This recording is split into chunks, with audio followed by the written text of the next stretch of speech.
2019 లోక్సభ ఎన్నికల్లో నిజామాబాద్ పార్లమెంటు నియోజకవర్గం hot topic గా మారింది. మొదటి విడత ఎన్నికలు జరుగుతున్న లోక్సభ స్థానాల్లో అత్యధిక నామినేషన్స్ దాఖలు కావడంతో సర్వత్రా ఉత్కంఠ నెలకొంది. దీంతో దేశ ప్రజల దృష్టి ఇప్పుడు నిజామాబాద్ పై పడింది.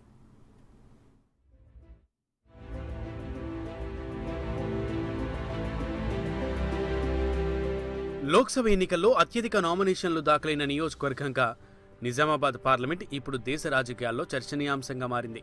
ఇక్కడ దాఖలైన నామినేషన్లు అత్యధికంగా స్థానిక రైతులు వేసినవే.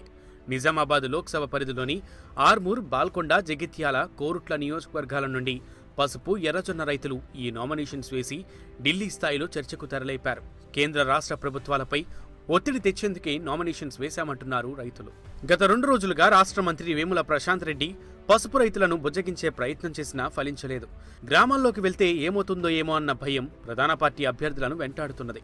రైతులను బెదిరిస్తే తమ మెడకు ఎక్కడ చుట్టుకుంటుందోనన్న భయం అధికార టీఆర్ఎస్ నేతలను కలవరానికి గురిచేస్తోంది. తమ సమస్యను దేశవ్యాప్తంగా చర్చనీయాంశంగా మార్చేందుకు పసుపు, ఎర్రజొన్న రైతులు లోక్సభ ఎన్నికల్లో పెద్ద ఎత్తున నామినేషన్లు దాఖలు చేశారు.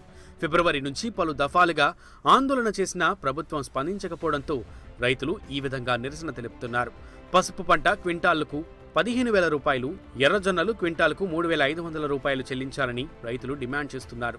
తమ న్యాయపరమైన డిమాండ్ల కోసం పాదయాత్ర చేపడితే అడ్డుకుంటారా అంటూ రైతులు ఆగ్రహం వ్యక్తం చేశారు. అసెంబ్లీ ఎన్నికల్లో సీఎం కేసీఆర్, ఎంపీ కవిత అధిక ధరలకు పసుపు కొనుగోలు చేస్తామని హామీ ఇచ్చి ఎన్నికలు ముగిశాక మాట మార్చారని రైతులు ఆరోపిస్తున్నారు. గెలిపించిన తర్వాత రైతు సమస్యల మీద, ప్రజల సమస్యల మీద కొట్లాడవలసిన అవసరం ఉన్న ప్రజాప్రతినిధులు మరి ఇవాళ రైతు సమస్యల మీద కాకుండా వాళ్ళ స్వయం డెవలప్మెంట్ కోసమే పాటుపడుతున్నారని తెలుస్తుంది. ఖచ్చితంగా మేము ఇప్పుడు ఈ నిజామాబాద్ పార్లమెంటు స్థానంలో నిలబడ్డటువంటి రైతులను కూడా అందరం ఐక్యంగా ఉండి మరి ఒక్కరిని గెలిపించుకునే ప్రయత్నం చేస్తాం. మా ఓట్లను ఒకే వ్యక్తికి, నాయకత్వ పటిమ కలిగిన వ్యక్తికి మరి ఓట్లను డైవర్ట్ చేసి అతన్ని గెలిపించుకొని పార్లమెంట్లో కూర్చోబెట్టి మేము పసుపుకు, ఎర్రజొన్నకు మద్దతు ధర సాధించే వరకు మేము విశ్రమించామని చెప్పి తెలియజేస్తాం. సో మేము ఇప్పుడు నామినేషన్ విత్డ్రావల్ టైం అయిపోయింది. మాకు సింబల్ అలాట్మెంట్కి రమ్మన్నారు. సింబల్ అలాట్మెంట్ తర్వాత మేము రేపు ఒక మీటింగ్ పెట్టుకుంటాం. అందరు క్యాండిడేట్స్ పెట్టుకొని మేము ముందుకు సమస్యను ఇంకా ముందుకు ఎలా తీసుకెళ్ళాలని రేపు మీటింగ్లో డిసైడ్ చేస్తాము. అన్ని పార్టీలకు మద్దతు ఇచ్చినాం. ఇప్పటివరకు ఏ పార్టీతో ఏం సాయం కాలేదు. అందుకనే మేము ఇక రైతే పార్లమెంట్లో కూర్చోవాలని మేము డిసైడ్ చేసుకొని దాన్ని ముందుకు వస్తున్నాము.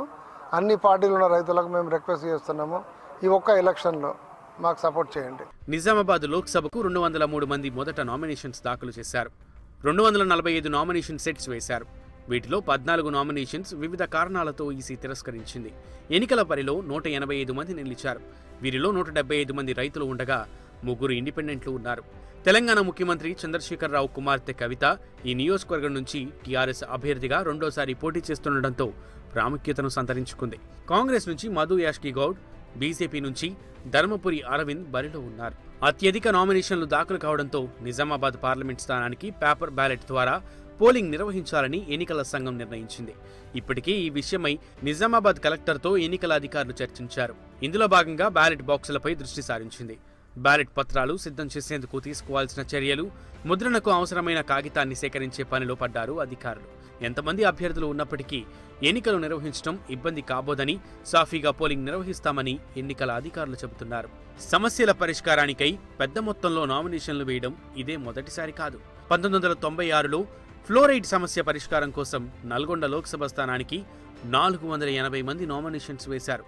ప్రస్తుతం నిజామాబాద్ లోక్సభ విషయంలో కూడా అలాంటి వైఖరే తీసుకున్నారు రైతులు. దీనిపై బీజేపీ, టీఆర్ఎస్, కాంగ్రెస్ పార్టీలు పరస్పరం ఆరోపణలు చేసుకోవడం గమనార్హం.